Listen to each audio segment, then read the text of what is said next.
नमस्कार, SPT news में आपका स्वागत है। पेश है 20 अगस्त बुधवार दोपहर 3:15 बजे राजस्थान के विभिन्न शहरों की 15 बड़ी खबरें। सबसे पहले एक नजर डालते हैं आज की हेडलाइंस पर।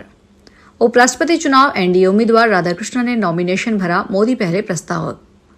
पंचायत चुनाव का बड़ा अपडेट, सिर्फ इन पंचायतों में होंगे चुनाव। मनरेगा में अब नहीं चलेगा फर्जीवाड़ा, इसरो का सॉफ्टवेयर यूं करेगा निगरानी।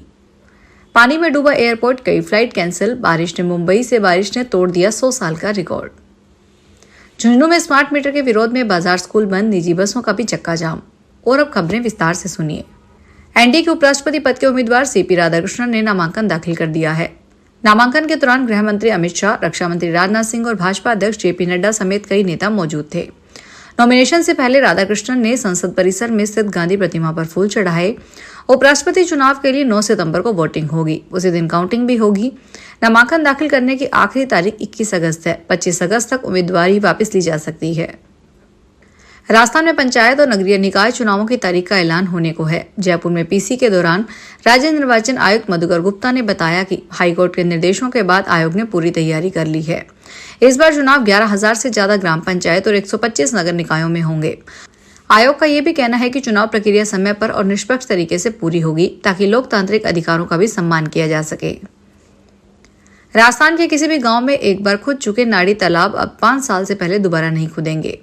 नरेगा से जुड़े सभी कार्यों में यह व्यवस्था की गई है। इसकी निगरानी के लिए पंचायती राज मंत्रालय एवं इसरो ने सॉफ्टवेयर तैयार किया है।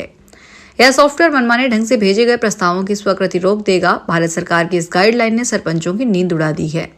साथ ही हर वर्ष गांव के नाड़ी तालाब खोदने वाले श्रमिकों को भी मजदूरी भी नहीं मिल सकेगी। महाराष्ट्र के अधिकतर हिस्सों में चल रही मूसलाधार बारिश के चलते 10 लोगों की मौत हो गई है। वहीं देश की आर्थिक राजधानी मुंबई लगभग थम सी गई। संपत्तियों और फसलों को नुकसान पहुंचा और सैकड़ों लोगों की सुरक्षा स्थानों पर पहुंचना पड़ा। यहां बारिश ने 100 साल का रिकॉर्ड तोड़ दिया है। यहां 24 घंटे में महीने भर का पानी बरस गया।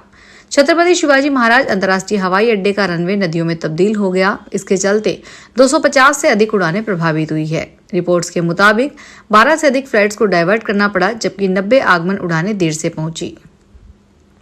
स्मार्ट मीटर हटाओ संघर्ष समिति के आह्वान पर आज झुंझुनू शहर बंद है। शहर के प्रमुख बाजारों में सुबह से ही दुकानों के शटर बंद हैं। बस स्टैंड जैसे इलाकों में दुकानें बंद है, जहां रोजाना सुबह रौनक दिखती है। सिर्फ मेडिकल स्टोर और दूध सब्जी जैसी आवश्यक सेवाएं ही खुली है। व्यापारी संगठनों ने इसे आम जन की लड़ाई बताते हुए पूरी तरह समर्थन दिया। वहीं संघर्ष समिति से जुड़े लोगों का कहना है कि स्मार्ट मीटर किसानों के लिए अतिरिक्त बोझ साबित हो रहे हैं। बिजली कटौती की समस्या पहले से है, अब प्रीपेड और महंगे बिल ने हालात और खराब कर दिए हैं। दिल्ली के लिए चूरू के रास्ते एक और रेल सुविधा, बीकानेर से पहली वंदे भारत रेल जल्द ही शुरू की जाएगी। ये रेल सेवा बीकानेर रेलवे स्टेशन से दिल्ली के लिए होगी और चूरू के रास्ते आना जाना करेगी। केंद्रीय रेल मंत्री अश्विनी वैष्णव ने इस बारे में केंद्रीय कानून मंत्री और बीकानेर के सांसद अर्जुन राम मेघवाल को अधिकृत जानकारी दी है। बीकानेर से दिल्ली के लिए वंदे भारत रेल सेवा शुरू करने के लिए अरसे से मांग की जा रही थी। इस पर 5 अगस्त को ही एक पत्र मेघवाल ने रेल मंत्री को दिया था, जिसके जवाब में रेल मंत्री ने कहा कि बीकानेर से दिल्ली के लिए वंदे भारत रेल स्वीकृत कर दी गई है।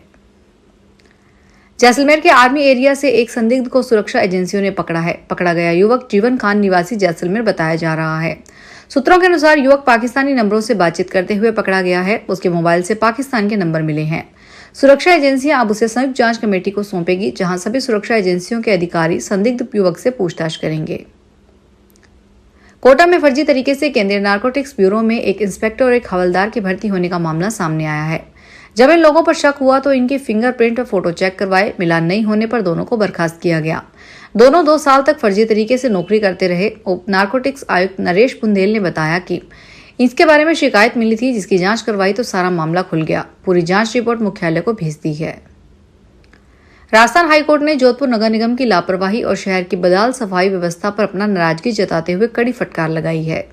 जस्टिस विनीत कुमार माथुर और जस्टिस अनूप सिंघवी की डिवीजन बेंच ने महेश गहलोत की याचिका पर सुनवाई करते हुए नगर निगम की सफाई व्यवस्था पर सीधे तंज कसते हुए कहा कि जोधपुर शहर की स्वच्छता की स्थिति अत्यंत दयनीय है। कोर्ट ने कहा कि यह केवल आना सागर बांध का मामला नहीं है, बल्कि पूरे जोधपुर शहर की स्वच्छता से जुड़ी है।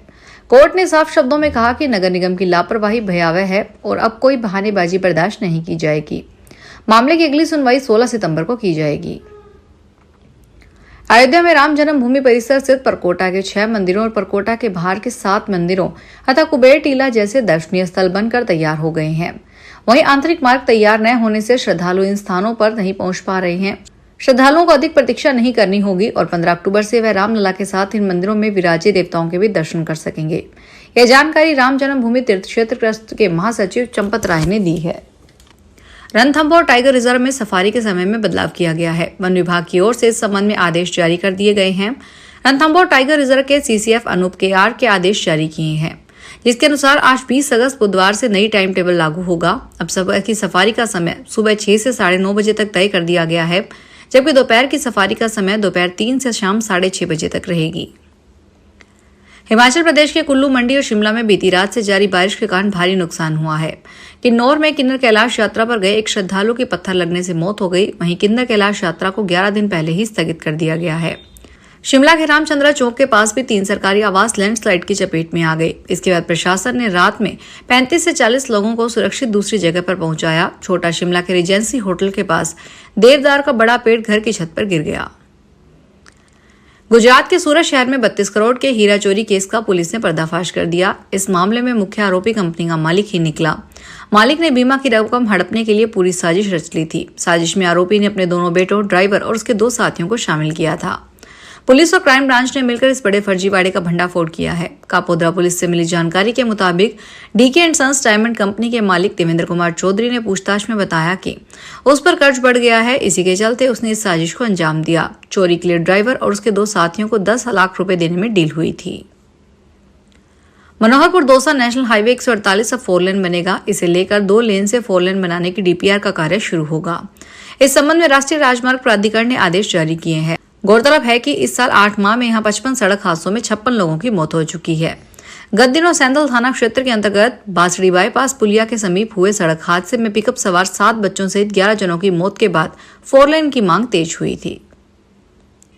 राशन कर्मचारी चयन बोर्ड ने पशुधन सहायक भर्ती परीक्षा में 243 पद बढ़ाने का फैसला लिया है।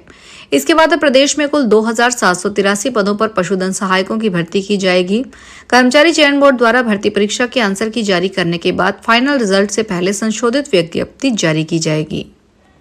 फिलहाल इस बुलेटिन में इतना ही, फिर हाजिर होंगे बड़ी खबरों के साथ।